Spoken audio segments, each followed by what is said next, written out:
Casa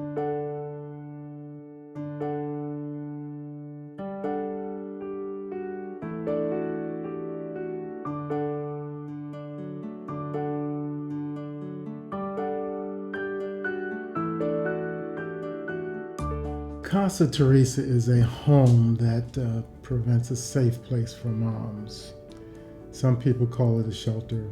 It's in reference material as a shelter, but it's really about family concept, and I think we've worked hard to build this program to represent a family unit. And Casa Teresa has a great history in meeting the needs of the homeless. Most of our women come, whether they're right on the street, they come from jail, they come from other programs, domestic violence, human trafficking.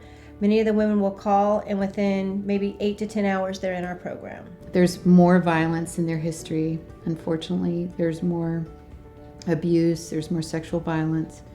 There might be more broken relationships, there might be more addiction, substance abuse. So the women are tired when they get here. Our moms come to Kasa with a lot of pain from being on the streets and surviving. But our mom adds another variable, which is that they're pregnant. So to be out there and be alone and going to have a child, nowhere to go. So our job is to welcome them here at Kasa and let them know that they're going to be safe, and we're going to love them, and we're going to provide a sense of self for them. It's very humbling for a mom when she comes in here because she doesn't have hardly anything. Oftentimes our moms come with just a simple grocery bag full of their personal belongings. And it takes them a little while to settle in, to realize that this is going to be a safe, quiet place, and that they will have people who will listen to them, who will hear what they're saying, and really commit to being their advocate. We're their team now. I just try to really work with them and meet them where they're at and let them know that they're loved unconditionally. And when you're loved unconditionally, there's not really anything else you can't do because someone's got your back and is there for you. A big part is just being able to work hand in hand with them, being that support with them. I've had women come in here and, you know, when I share with them, okay, I set up your OBGYN or I've done this for you, just to see the look on their faces like, wow, you did that for me? How to really build a secure baby. We have to start with a secure mama, and that's where we start.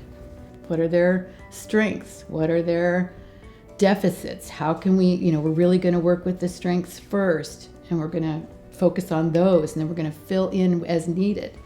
So our mission is to give them the reality that they're going to be safe. The baby's going to be safe, and we're going to work on the concept of never to be homeless again. It's all about the trust, because as soon as the women start trusting us and realizing that the only thing we want for them is a better way of life, that's when the miracles start to happen.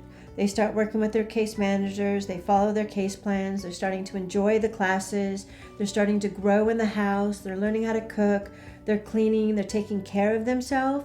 These are things that they aren't doing out on the street. They have to fight for where their next meal's coming, or they've got to actually fight to get to a better place. Here, there's no fight. They can let go of that pain. They can start to grow and turn into the lady that they want to be. One day I was coming to work. It was later in the evening. We're going to do a night class, and I kind of sneak up to the porch, and there's a mom or a woman sitting there, and she's swinging her leg, and she's smoking her cigarette, and she cuts her eyes to me like she's going to be sassy. And I said, hi. And she said, hi. I used to live here. I said, really? You used to live here? She said, yes. And we talked for a few minutes, and she said, you rubbed my feet. And it touched me that she would remember that. And then that was significant for her. And we just had a chance to catch up and talk for a few minutes. Her little boy is wonderful. He's in school. She has a career. She's self-supporting. She's healthy. She's sassy as all get out like she used to be. I remember when she said, you rubbed on my feet, I remembered doing that. And I remembered making the decision to do it because she was so sassy and she was just hurting.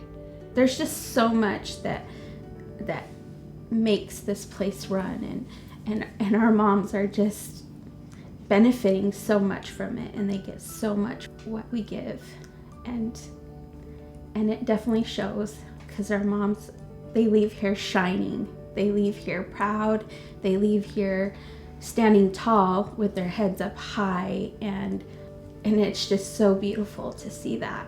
Once you come to Casa Teresa, we've never exited a mom back to the streets. So if they don't move on to parenting, we'll transition them into another transitional program. So it's one step closer to being self-sufficient. It's hard watching them go. And I think when they leave, they also find it very difficult to detach, because this may be the only family that they've ever known. And we always try to reiterate, we're family forever, you can come back, we're here for you, regardless of anything that happens, we've got your back. And so they know that, and I think that leaves them feeling more secure and just like, okay, I can do this, I've got people behind me and on my side. I think you have to really love the whole person.